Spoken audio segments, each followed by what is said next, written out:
Bueno, lo primero de todo quiero darte las gracias, Sandra, porque es un placer estar aquí en la escuela con vosotros. Creo que es el público adecuado para este libro, entonces te agradezco la oportunidad para poder explicar un poco toda esta temática. Y mira, lo que me llamó la atención va a sonar raro, porque yo tengo una doble formación.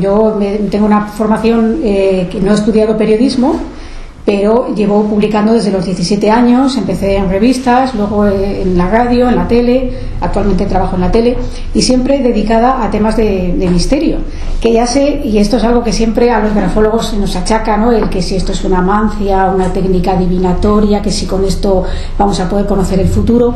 Yo siempre me encargo de desmentirlo, ¿no? Pero esta es una espada de Damocles que tenemos todos y que sabéis que es así, y más en nuestro país, que la grafología, pues por lo que tengo entendido últimamente, sigue siendo una titulación privada, ¿no? Entonces, la verdad es que a mí lo que me interesaba era el misterio. Me interesaba todos los fenómenos paranormales, las cosas extrañas, las curiosidades, las cosas misteriosas. Y claro, todo eso siempre pasa por el filtro del ser humano. Entonces, yo pensé que la grafología podía ser un complemento muy bueno para estudiar esos fenómenos a través del testigo. Y la verdad es que empecé un poco por eso, porque me llamó la atención que, pues, por ejemplo, un testigo que te está contando que ha visto un ovni en no sé dónde y tal, ¿no?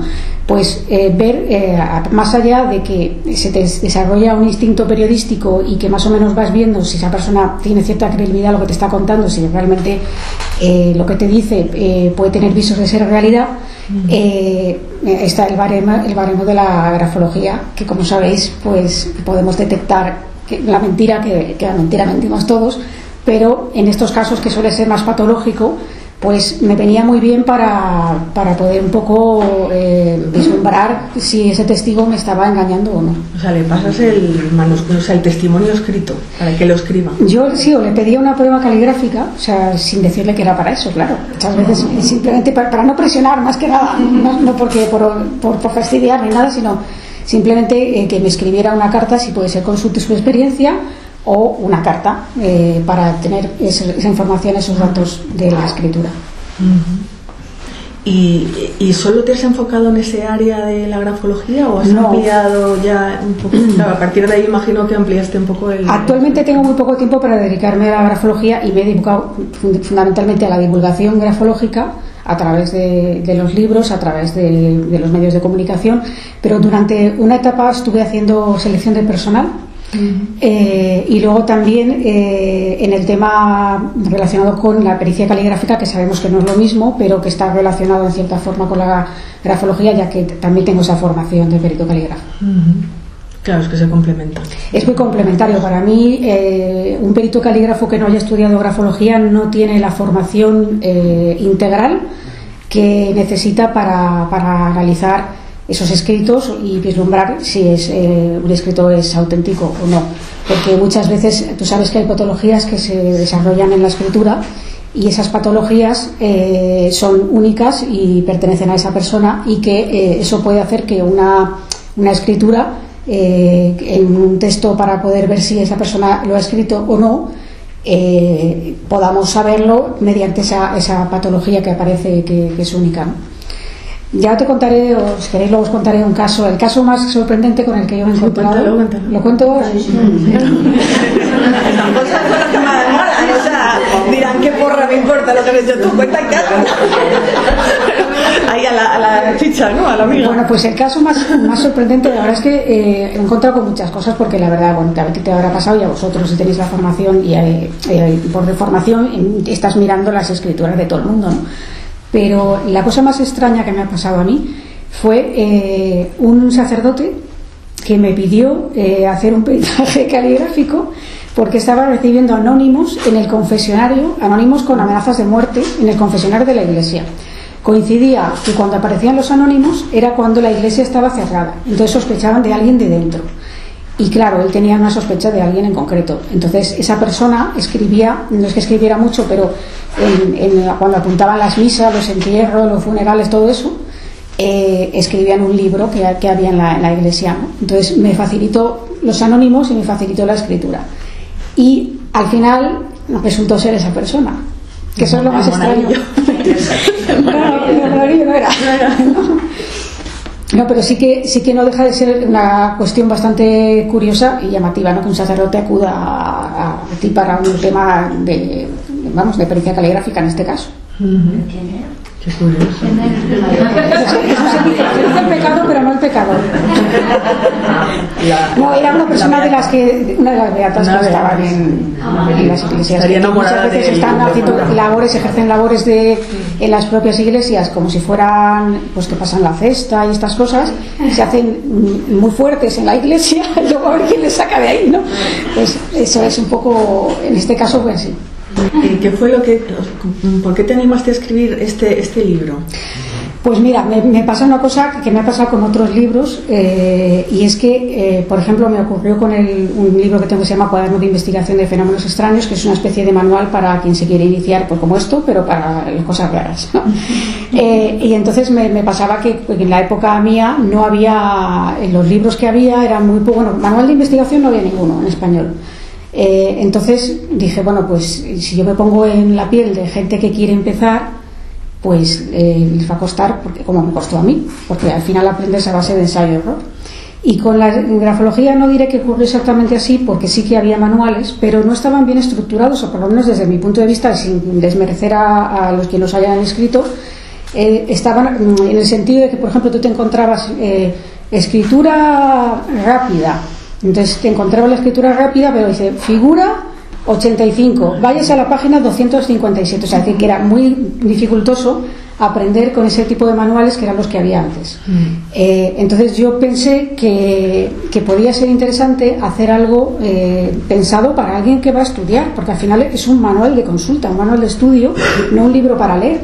Este libro yo creo que es imposible de leer, en el sentido de es imposible, o sea, ni yo misma me pondría a leerlo por la noche. Es un manual de consulta y está estructurado como un manual de consulta para que sea lo más práctico posible y para que las personas se puedan enterar bien de lo que están estudiando. Y además que a mí lo que más me gusta, no sé si le habéis echado un vistazo, aparte de la estructura que tiene, que me hace mucha gracia porque está súper bien estructurado, los márgenes dejan como mucho aire, el propio libro me parece que como que grafológicamente el orden que tiene la propia edición está como muy clara, o sea, se ve como muy fácil para leer. La pretensión que tenía, sí, realmente. Y lo que dices tú, que tienes las muestras de escritura, que además hay un montón, justo debajo de la explicación. Y no creas que fue fácil de maquetar este libro, porque la verdad es que la pobre persona de la editorial que lo maquetó le traía por la calle de la amargura, y estuvimos muchísimos meses trabajando, porque aparte conseguir todas las muestras, eso lleva un tiempo, o sea, no son libros que se pueden hacer por encargo, decir, pues te encargo un libro para que me lo entregue dentro de 3 meses, ni mucho menos, sino que tienes que tener un material previo para poder desarrollarlo luego en la obra, ¿no?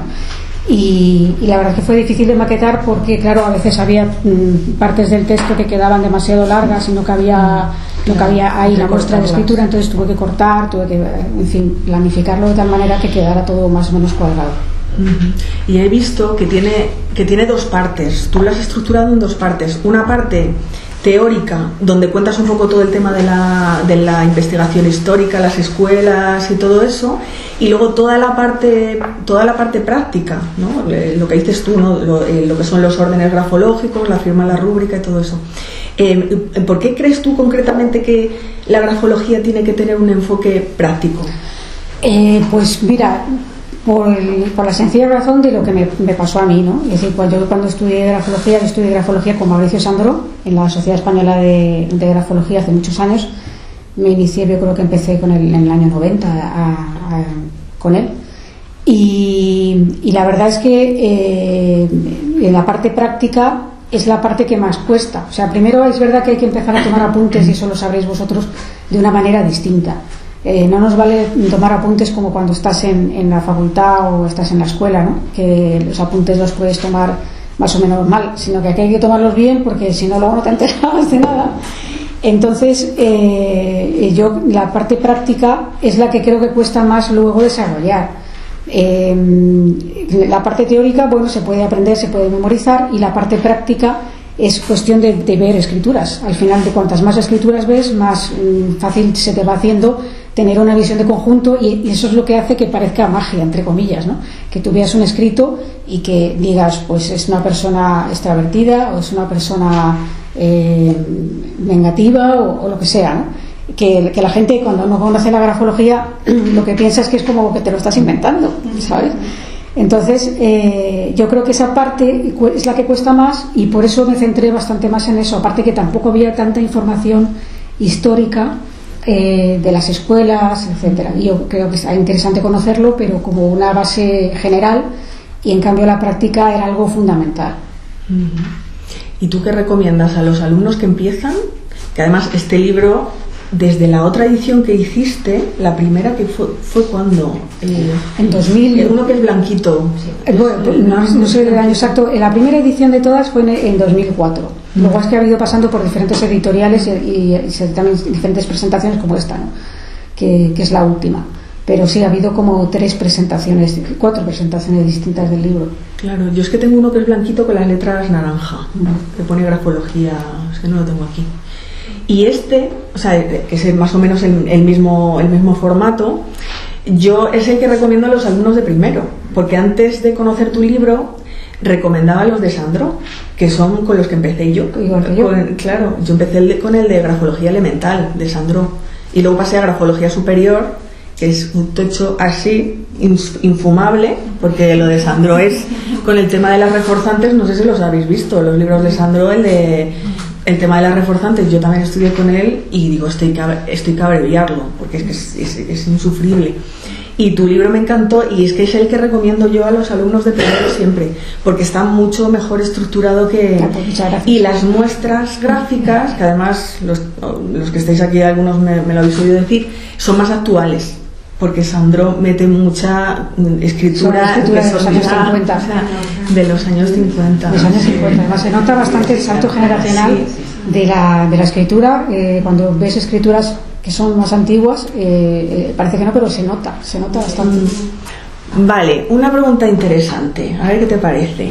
Es que hemos estado con un debate estos días en clase, que además sé que muchos grafólogos lo están comentando también, el tema de la inteligencia artificial y el hecho de mecanizar, meter las escrituras en la máquina, como decíamos en clase, meterlos en la máquina y que te saque ya el informe grafológico hecho, o sea, redactado y todo. A ver, yo no estoy muy puesta en la tecnología digital, en este sentido, la inteligencia artificial, en concreto con la grafología. Sí que es verdad que ya desde hace años había en algunas ferias, en algunos sitios de esoterismo, pues que se metía el tema de la grafología. Sabes que todo iba al mismo saco, incluso a la hora de clasificar los libros. Cuando tú vas a una librería a buscar un libro de grafología, lo lógico es que estuviera en el apartado de psicología, y te lo encuentras en esoterismo, en magia, no sé qué tal cual.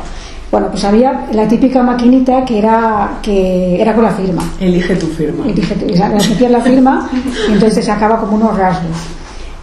A ver, en mi opinión, la inteligencia artificial está muy desarrollada para muchas cosas, y yo, por ejemplo, la utilizo para un tema que es el tema de los sueños. Es decir, por ejemplo, cuando tú tienes un sueño, en vez de escribirlo en un diario, sería mucho más bonito poder verlo. Entonces, lo que hago es que en una inteligencia artificial le explico el sueño con todo lujo de detalles, y la inteligencia artificial me saca varias imágenes que sí, pero alucinante, y además suelen ser bastante acertadas. Sé que para otras cuestiones la inteligencia artificial está funcionando muy bien, ¿no? Que supera en muchas cosas. Ha habido, por ejemplo, un concurso de pintura, no me acuerdo ahora mismo, fue en Estados Unidos, pero no recuerdo la ciudad, que lo ganó una inteligencia artificial. Que fue una obra que además dijeron que no lo ocultaron, dijeron que la presentaban como inteligencia artificial, y era una obra maravillosa. Si la ves, no sabes si lo ha hecho una inteligencia artificial o no, pero lo que sí te queda es que es una obra estupenda, ¿no? Pero yo creo que en esto de la grafología no puede ser tan acertado.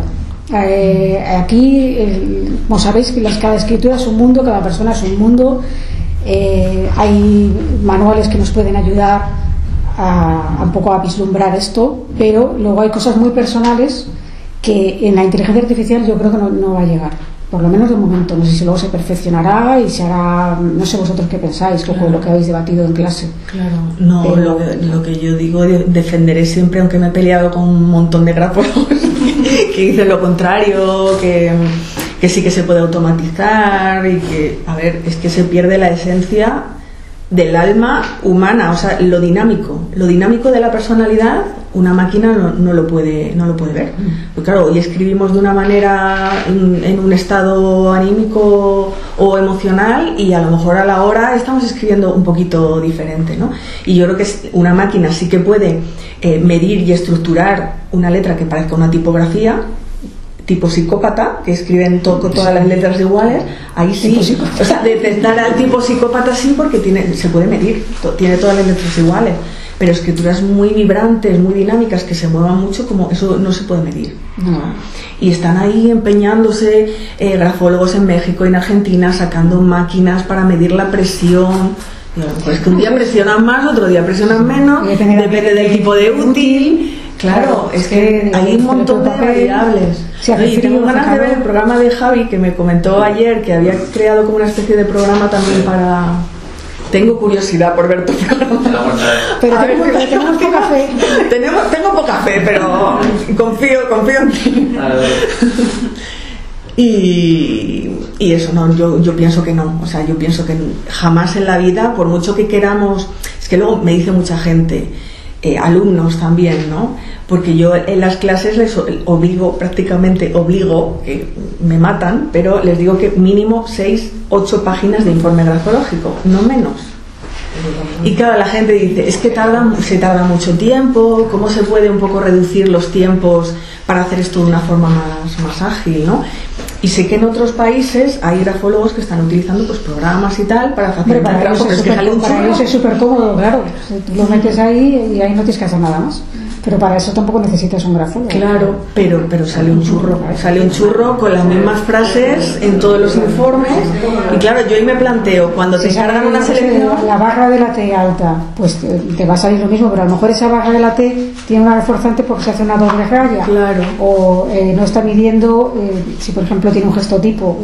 Yo creo que, sinceramente, también soy más de la opinión, en este caso no vamos a pelear. Sí, es que a nosotros nos llaman los grafólogos tradicionales, como si fuéramos los antiguos del siglo XVII, los tradicionales y los modernos, ¿no? Porque no tenemos esa máquina, ese programa maravilloso. Y claro, es que no puede ser, o sea, no puede salir de un informe fiable de ahí. Y luego yo también me planteo muchas veces que cuando encargan informes, por ejemplo, para selección de personal, si te salen todos los informes con las mismas frases, la empresa dirá, ¿y esto? Claro. Ahí está nuestra parte también de redacción. O sea, yo es que exijo bastante el tema de la redacción. Es que el análisis, soy bastante machacona con el Gemma, estoy diciendo, la odio con las redacciones, nos va a matar. Pero sí es exigente. Claro, pero es que luego cuando te enfrentas a una empresa o a un cliente real, si no está bien redactado el informe, no te vuelven a contratar. O si le das 2 hojas y ha pagado 100 y pico euros, si le das 2 hojas de informe, ¿no? Pues hay que también un poco forzarse con la redacción. Otra pregunta también interesante a debate es que, por ejemplo, en Francia, sobre todo, en otros países de Europa, pero sobre todo en Francia, además el otro día estuve hablando con Amparo Botella, imagino que la conoces, que ella ha trabajado muchísimo en selección de personal con empresas francesas y ha estudiado el método francés. Allí dicen que los grafólogos tienen un estatus y los consideran muchísimo, sobre todo les da mucha importancia en selección de personal en empresas, ¿no? Aquí en España no, o sea, parece que tenemos que estar peleándonos constantemente con que nos estén cuestionando de que si esto no es científico, ¿no? Tú, por ejemplo, ¿qué les dirías a las personas o qué les dices cuando cuestionan la grafología como técnica científica? Sí, bueno, depende de cómo te lo cuestionen. El talante también muchas veces no es la forma de hacerlo, no es la más educada. Pero para alguien que lo dice de manera educada o tiene sus dudas y te pregunta, yo siempre digo que la mejor forma de comprobarlo es estudiando la grafología, Porque claro, es muy fácil hablar y decir que eso no es científico y si no se ha estudiado y no se tiene idea. Yo me acuerdo una anécdota que me pasó, una entrevista que me hicieron para un periódico, para la contraportada de un periódico, que la entrevistadora vino que de entrada no se había leído ni el libro, que yo entiendo que no se lo haya leído por lo que he explicado, pero por lo menos haberse ojeado. Y se dedicó exclusivamente a atacar a la grafología y tal. Y ya claro, yo le decía, ¿por qué estudios tienes tú aparte de esto para decir si una persona es así o es asá? Decía, pues los estudios que tengo son los de grafología. He cursado 4 años de 12 años de grafología general y luego las especialidades.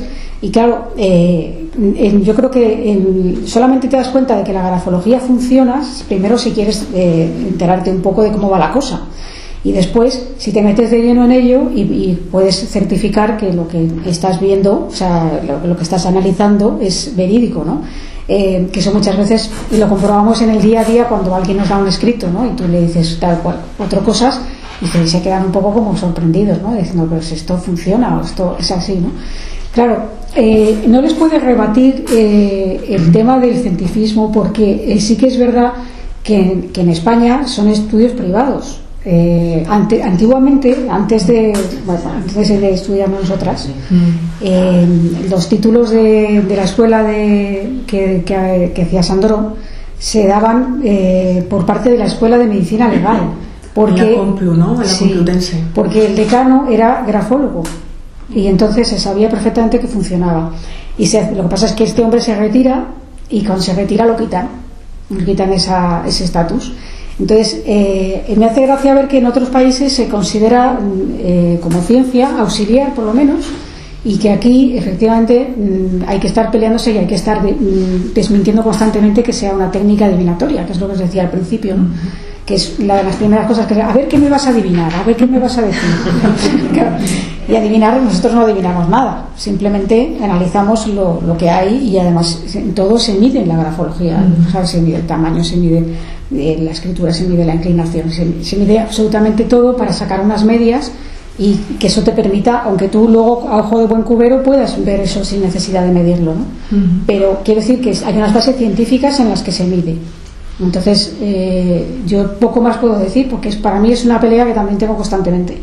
A mí lo que fastidia es que existe razón, la que tienen determinadas personas. Yo creo que hay que tener la mente abierta en general. Y en esto en particular hay que tener la mente un poco abierta. Si no, nadie estudiaría grafología, porque si todo el mundo ya pensara de antemano que la grafología es un camelo, pues nadie se esforzaría por investigarla y por estudiarla, ¿no? Entonces, yo creo que muchas veces es puro desconocimiento. Vale, y la última pregunta número 10, que te quería preguntar. Tú escribiste una novela que se titula El Otro. No sé si está todavía, ¿no? Está difícil de lo encontrar ahora ya. Es que a mí me mucho tiempo después en el 2009, creo. O sea, que ha llovido para un libro ya es mucho tiempo, entonces claro, no está fácil se puede encontrar de segunda mano, pero no. Es que me pareció muy original porque, claro, novelaste la grafología. Cuéntalo un poquillo de qué va la novela. Sí, bueno, esa novela la verdad que surgió de un interés mío, y es que hay una cosa que le llaman memoria celular, que es cuando alguien recibe un trasplante de un órgano, y entonces de repente empieza a tener vivencias y recuerdos de cosas que no le pertenecen o esa persona no asume como suyas, y que empiezan a cambiarle un poco la vida, e incluso hay casos bastante documentados en los que se ha localizado a la familia del donante y resulta que esas cosas coinciden con las cosas que hacía el donante. Bueno, esto es una teoría, evidentemente, pero sí que me interesó ese tema y entonces me empecé a pensar cómo escribiría alguien trasplantado de las manos. Y entonces, ni corta ni perezosa, me fui a Valencia a entrevistarme con la primera mujer trasplantada de manos y antebrazos de Europa, que vivía allí, que había sido operada por el doctor Cavadas, muy famoso. Y entonces, bueno, pues evidentemente yo no tenía una muestra de su escritura anterior a la amputación de ambas manos. Ella perdió las manos en una explosión una cosa muy trágica que me contó que por lo visto un profesor, una cosa súper dramática, un profesor suyo como que le tiraba los tejos y ella no quería, y entonces provocó una explosión. Entonces ella como consecuencia de la explosión perdió las manos y bueno, estaba trasplantada de hacía unos meses, entonces le costaba bastante escribir. Pero sí que pongo ejemplos en el libro de gente que escribe con la boca y con el pie por problemas de otro estilo, y que además incluso hacen unos cuadros maravillosos. O sea, tenéis ahí alguna foto en el libro.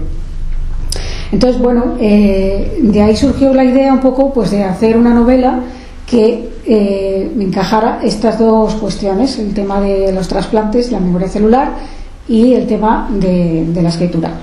Entonces, bueno, la novela, no vamos a hacer spoiler por si acaso alguien lo quiere leer, pero sí que se somete como a una especie de peritaje de la escritura, que además me costó bastante, porque eso tengo que decir que tengo que dar las gracias a José Javier Simón, porque claro, imitar la escritura de un asesino no es tan fácil.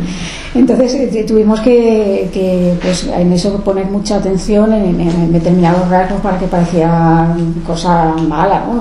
Una escritura mala, y luego compararla con la escritura anterior de recibir el trasplante el protagonista, y fue así un poco la historia. Es que me parece que te conocí yo a ti en la feria del libro, cuando escribiste porque además me contaste un cotilleo sobre esa escritura, claro. Sí, la había escrito ese hombre. Es que me acuerdo que me lo dijiste, que la había escrito el hombre este. Sí. Y ya que estamos hablando de tus libros, cuéntanos, porque tienes uno último que le tengo en lista de espera para El jardín de las brujas. El jardín de las brujas. Sí, bueno, pues eso no tiene nada que ver con la grafología. Es una historia sobre la duquesa de Osuna, la novena duquesa de Osuna, que fue mecenas de Goya. Entonces fue de las primeras mecenas de Goya antes que la duquesa de Alba. De hecho fue la duquesa de Osuna quien presentó a Goya a la duquesa de Alba, y entonces le hizo una serie de encargos de cuadros que los quería para decorar su finca de recreo, que hoy día es un parque que se llama El Capricho, que podéis visitar en la Alameda de Osuna, donde ya tenía un palacete y tenía su jardín, ¿no? Un jardín muy especial, que no es un jardín normal y corriente, es un sitio, es un museo al aire libre básicamente. Cuando vayáis, si vais o lo conocéis, ya lo veréis que evidentemente no es un jardín, no se parece al Retiro, no se parece a ningún parque de hecho es uno jardines únicos en España, del romanticismo, de los pocos.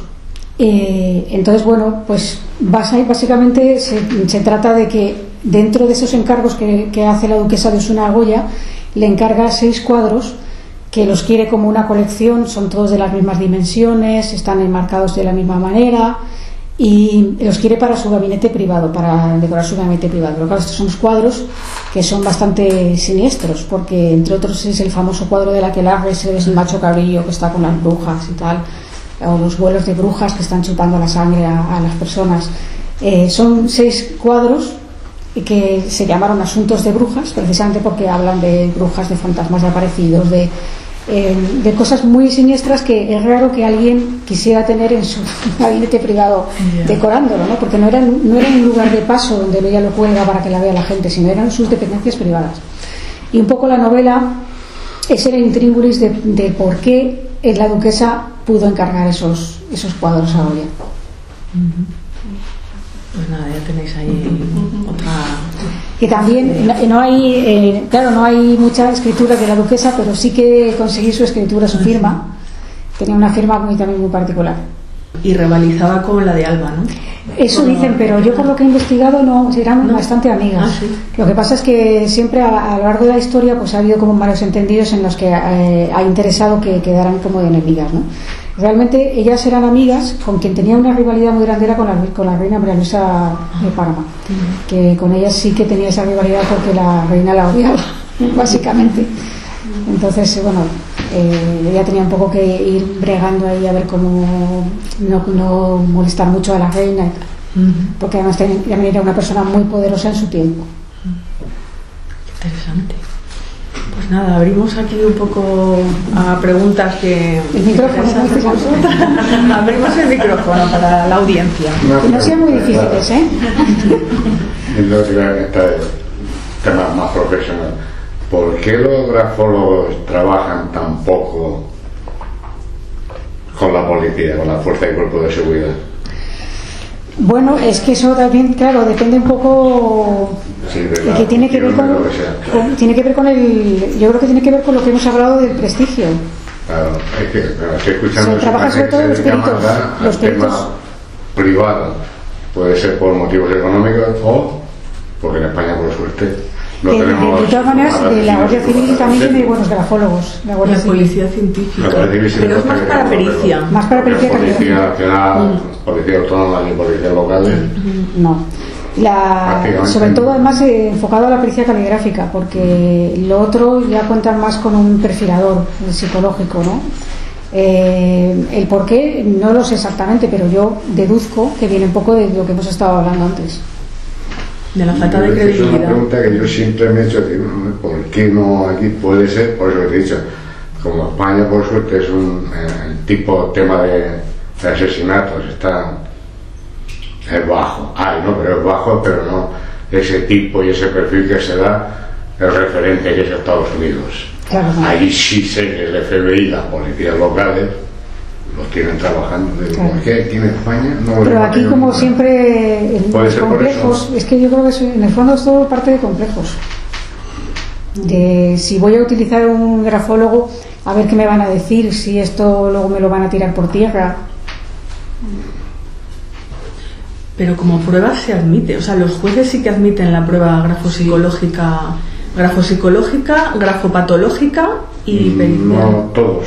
También, no todos, claro, sí, depende del juez, ¿no? Pero como en España la validez de la prueba es del juez, claro, depende del juez. Sí, luego el juez pide como todo. Claro, pero es eso, que no está estandarizado, sino que depende un poco de la persona. Sí, sí. No, pero sí que es interesante para lo que decías tú de cómo empezaste, de tomar testimonio escrito a alguien que haya cometido un crimen y ver si me está mintiendo o no. Claro, la prueba esta de la verdad. Sí, que yo creo que no hace ningún daño, que decir que todas estas pruebas son complementarias. Nadie dice que sea una verdad absoluta, sino que es un indicio más, una prueba más que se puede realizar y que pues ellos tontos que se lo pierden. Es que claro, por ejemplo, el tema de este libro de la grafología, y sobre todo de la grafología, la Escuela Nacional de Policía hasta cierto punto debería ser también. Debería ser por lo menos tener nociones. Exacto. Y tampoco es como si estuviese decir, esto no va con nosotros. Lo que decías antes, esto más bien de cosas de evidente, claro, ese es un tema que entre que hay un desconocimiento, también a veces hay mala idea porque se ha intentado mezclar ambas cosas. A mí me pasa porque tengo esa formación doble un poco con el tema del misterio, pero yo separo muy bien todo el tema grafológico, no siempre procuro que quede muy claro que no tiene nada que ver una cosa con otra. Pero hay gente que no le interesa eso, incluso el propio desconocimiento, cuando decimos que los libros los clasifican en la sección, en las propias librerías, las secciones de esoterismo. Yo creo que también lo que influye en el sentido negativo es que hay mucho intrusismo, también hay mucho palanchín, ¿no? Lo tienes tú, Sandra, que hay mucho que va a un programa y te ven a analizar esos programas así un poco de ayer al estilo de Carla Sánchez, ¿no? Sí, o Sálvame o así, ¿no? Que analizan. Ayer estaban buscando para 4 al día, que me llamaron y dije que no, o sea, no, para analizar la letra de La mujer de Alves. Digo, ¿qué interés tiene la carta que ha escrito Joana Sanz? ¿Qué interés tiene? O sea, digo, sí, es verdad que saca una carta manuscrita. Si a mí yo he rechazado un montón de cosas, claro, pero un montón de cosas de ese estilo en un montón de programas que se han hecho. Claro, pero eso hace mucho daño también a la reputación. Porque siempre hay alguien que acepta. Pero eso también hay que ver un poco, creo yo, que alguien se presenta como grafólogo, pues habrá que comprobarlo, ¿no? Claro, quiero decir, pero como no hay te presentas como médico. Claro, el problema es si tuviese una titulación universitaria, por ejemplo, claro, como la de médico, que si tú te has titulado en la universidad como médico, no hay duda de que seas médico, que hayas. El problema aquí es la titulación, quizás, ¿no? Yo creo que es eso. La titulación oficial, entonces es como. Claro, está en la tierra de nadie. Bueno, yo te puedo decir que ahora en criminología tienen una asignatura que se llama grafología. Una asignatura. En criminología yo lo considero fundamental. A mí me hace mucha gracia cuando me dicen, ¿cómo que estás estudiando grafología? Si nosotros en criminología estamos estudiando una asignatura. Digo, ¿tú te crees que con una asignatura? Mucho de también la grafología es, sobre todo en los móviles de las narices, que tú dices, ¿qué te sale? Pon aquí esta letra, pon tu nombre y te digo prácticamente cómo es eso, o es un rayajo, como yo digo, ¿no? Eso también está desprestigiado, ¿no? Pero, y probablemente la inteligencia artificial, si sigue ganando terreno, posiblemente nos convertamos en una especie de extinción. También. Sí, hay una pregunta que igual también a ti te la han hecho, ¿no? Es que vais a dejar de trabajar muy pronto porque la escritura va a desaparecer. ¿Tú qué contestas a eso? Yo digo que sí, eso es otra. Efectivamente es verdad que ahora las personas, entre los móviles, escribir un cuaderno como que tengo yo aquí, que está a mano y tal, que llevo un diario prácticamente de todo lo que voy haciendo, esto no es lo habitual. Cartas ya, como no sé las felicitaciones navideñas y ahora ya son digitales también, entonces lo que pervive es la firma. Y aún así ya con la firma electrónica y todo esto, pues, pero yo creo que la firma pervive.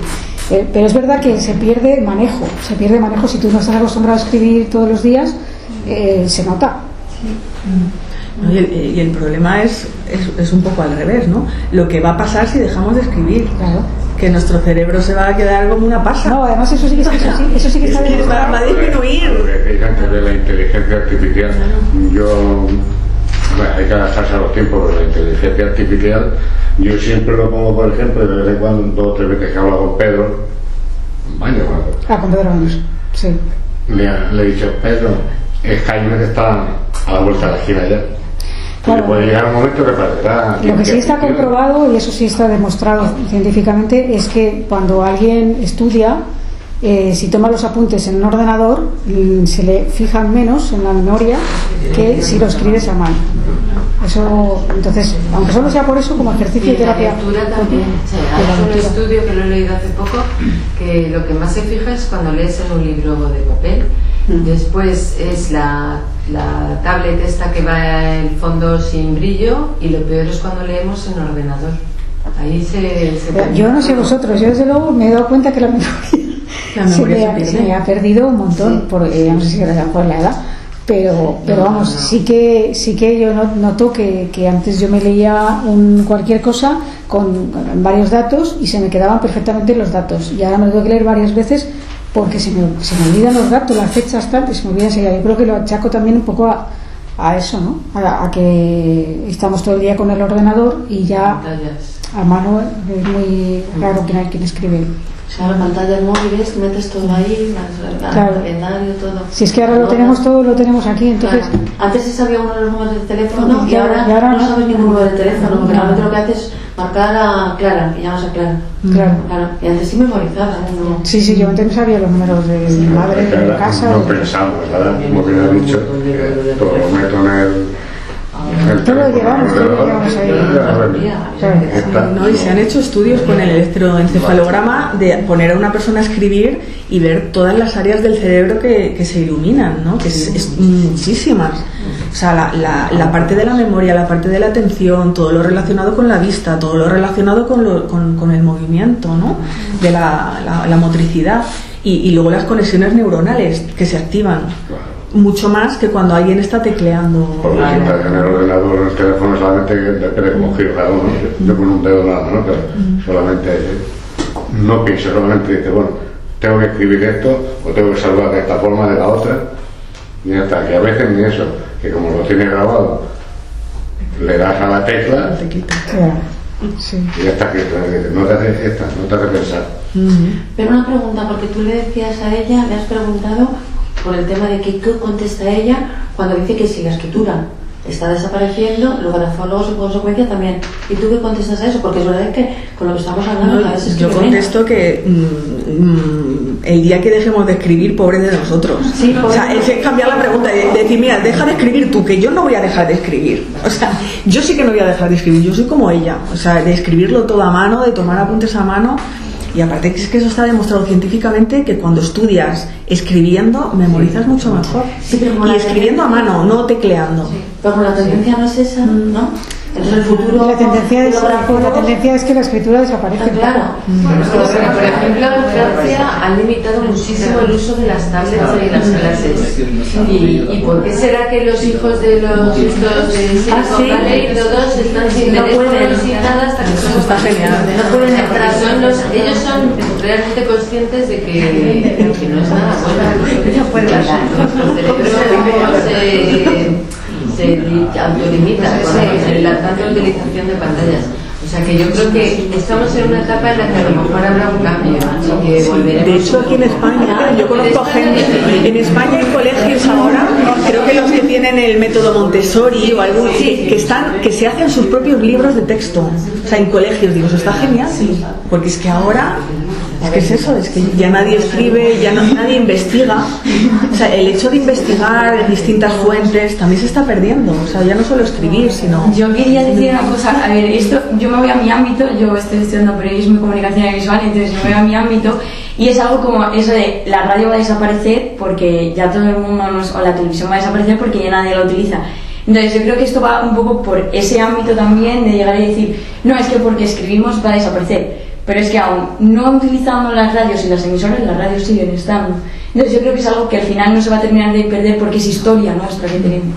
Sí, pero ha bajado muchísimo. Pero sí, claro, ha bajado, igual que la radio ha bajado, la televisión ha bajado, pero siempre va a quedar ahí la cosa de que no va a cambiar. Al final una radio ha evolucionado, han salido pero es que, si os fijáis, eso pasa con todo, porque por ejemplo la televisión, las plataformas digitales, ¿por qué vas a tragarte 20 minutos de anuncios de algo? Claro. Si puedes ponerte una serie en el momento que tú quieres, la serie que tú quieres y de la manera que tú quieres, y te puedes hacer la pausa cuando te quieres ir al baño un momento. Pues pasa con la radio, también pasa que con los podcasts, si tú quieres escucharte un podcast de historia, pues te vas te lo descargas, ha tenido que grabar. Claro, alguien lo tiene que grabar, pero no es la radio convencional. Claro, pero la esencia está. Vale, es lo que yo quería decir, que la esencia siempre va a quedar, o sea que al final siempre va a haber gente que va a seguir escribiendo y siempre va a haber gente que, vale, sí, a lo mejor ahora se puso muy de moda un momento el hecho de escribir los apuntes a mano, coger un ordenador o coger una tablet, hacerle una foto y había una aplicación que te lo escaneaba y te lo pasaba directamente como si estuviese escrito a ordenador. O sea, al final alguien ha tenido que escribirlo a mano. Entonces yo creo que sí, vale, puede perder esa cosa de llegar, pero no creo que desaparezca nunca ni que haya gente que deje de escribir. No, yo creo que dejar de escribir no, porque al final tenemos las manos para algo también, ¿no? Pero sí que eso es innegable, que es que prácticamente... Que nos quedamos sin curro. Que nos queda que hacer algo, porque esto no puede ser. Alguien que se escribe una carta de 15 o 20 líneas firmada y fechada y le da una pereza, ya nadie, o sea, no es como antes que se escribían las cartas porque era necesario, porque era la forma de comunicarte con otra persona que estaba en el otro lado del mundo y no había forma más que mandándole una carta. Y ahora, pues como hay 1000 sistemas y con los mensajes de texto que encima se utilizan abreviaturas y se escribe en Acta, pues es otra cosa también con lo del WhatsApp y todo eso, es que se pierde la escritura, me pone por la X más el símbolo. Volvemos a los jeroglíficos otra vez. Últimamente, no sé por qué. Como nos falta ortografía, pero prefiero escribirlo. Que yo últimamente estoy viendo varios artículos en la prensa que hablan sobre las bondades de escribir a mano, lo importante que es para toda la parte cognitiva. O sea, sí que estoy viendo varios artículos en la prensa sobre eso. Sí, esos los estudios están. Lo que pasa que bueno, luego depende ya a nivel de políticos y tal, si incluso los propios padres que tienen hijos y inculcarles es la escritura, igual que le inculcas el amor por la lectura, yo creo que también se debe inculcar un poco el amor por la escritura para que eso continúe, ¿no? Y yo creo que no se va a perder porque siempre está el morbo de saber. Entonces, en España nos mueve mucho el morbo. Entonces, en el momento que te digan, un grafólogo es capaz de decirte cómo es tu personalidad. Ya te va a escribir 20, 30, 50 las líneas que tú le digas porque el morbo mueve a España. Y eso sí que... ¿Y cómo se desarrolla una escritura en mayúsculas? Es que es muy difícil, es muy difícil. Claro, porque se tienden a enmascarar determinados rasgos que podrías verlos en una escritura en la caligrafía normal, ¿no? Pero bueno, yo creo que también depende un poco de la monotonía, porque ahí puedes también ver el psicópata. El psicópata, claro. Pero tampoco van a ser psicópatas. No. Y luego está también, depende de las circunstancias. La escritura en mayúsculas, muchas veces tú cuando vas a dejar una nota a alguien para algo que es importante, se tiende a dejar en mayúsculas. Sí, pero por ejemplo hay una tendencia en la gente joven ahora, que yo he visto bastantes, que escriben con mayúsculas y llevan su diario y su agendita y les gusta tomar notas, escribir, pero en mayúsculas. Total, que te enfrentas, claro, para mí es como... Claro, es más difícil valorar la... Sí, a mí hace poco me dijo uno, no, es que me resulta más rápido escribir en mayúscula. Digo, perdona, ¿mayúscula más rápido? Será más claro, pero más rápido escribir en mayúscula que no va ligada. Hay gente para todo. Hay gente para todo. ¿De dos tipos de escritura? Sí. ¿Y por qué es eso? A ver, yo exactamente creo que tiene que ver con los estados de ánimo más que otra cosa, pero sí que en la escritura hay días que estás más cambiante. O sea, y yo por ejemplo, que soy zurda, bueno, soy ambidiestra, lo que pasa es que al final escribo solamente con la mano izquierda. Yo hay días que tengo una escritura y hay días que tengo otra, pero eso depende de no días en sí, sino si yo utilizo, por ejemplo, para firmar, si escribo así, como estoy intentando escribir ahora, me sale una escritura, pero como escriba así, me sale otra. Pero dos modelos de letra. Sí. Diferentes. Una, por ejemplo, en redondilla y la otra, por ejemplo, en redondilla. Con rasgos en común, rasgos básicos en común, pero diferentes. Sí. Y luego también depende del utensilio que utilices. Yo también noto que varía mucho la forma. El utensilio y el soporte. Bolígrafo. Sí, además hay bolígrafos que son muy gordos, que ya de por sí cuesta cogerlos para escribir. Y eso te puede hacer... Y ya de la pieza de bolígrafo, para mí me podría ser dos mundos diferentes. Porque la aprietas más. Exacto, entonces te hace hacer la letra de otra manera. Pero bueno, los rasgos básicos están. Claro, lo único que cuando te piden analizar, pues hay que pedir a la persona que escriba con lo que esté habituado, o sea, su forma normal, que no fuerce nada. O sea, que escriba lo más con los rasgos de la escritura es lo mismo como estás diciendo. Se llama pluma, bolígrafo, lápiz. Escriba de una forma u otra, el rasgo que queda en lo que escribe es el mismo, la escritura. Los básicos se pueden analizar también, sí. Independientemente de con la... Yo ahora tengo miedo de firmar o sé cualquier cosa. Es que es como tienes aquí el pelotón de fusilamiento, ¿no? Van a ser dedicatorias muy sencillas porque sois muchos y entonces si no acabaríamos nunca. Pues nada, vamos a dejarlo aquí. Venga, la última. Como a ti te gusta mucho el misterio, te quería preguntar una cosita. ¿Se ha hecho algún estudio en cuanto a temas de reencarnación y grafología? Que yo conozca no, porque claro, tampoco hay tantísimos casos de reencarnación como para hacer un estudio, pero sí podría ser interesante. Lo que pasa es que claro, habría que ver, sería muy difícil de hacer, porque tendrías que abordar por un lado la escritura de la persona que dice que se ha reencarnado, tener escritura de esa persona, para poder compararla con la escritura actual del supuesto reencarnado. Es decir, que para mí es un estudio inabarcable. Aparte que tampoco hay tantísimos casos de reencarnación. Bueno, que sería, en ese caso sería muy similar con lo del trasplante, con lo de la memoria de... Porque claro, serían dos personalidades distintas en el mismo individuo, ¿no? Claro. Sí, serían dos personalidades. La verdad es que es extraño, pero al principio parece como que hay muchos cambios según los casos que he investigado de memoria celular.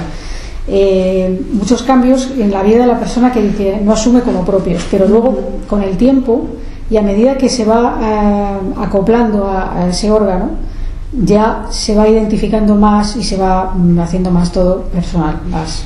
Sí, porque todo al fin y al cabo va todo en la memoria, o sea, en el ARN o en el ADN. Porque la célula, o sea, si tú a mí me ponen células tuyas o viceversa, los genes están. Claro. Porque no deja de ser, aunque sea un trasplante y no estemos utilizando células madre, están ahí reconocidas están por la genética. Sí, los péptidos, sí. Vale. Pues nada, vamos a pasar ya a que los filmes.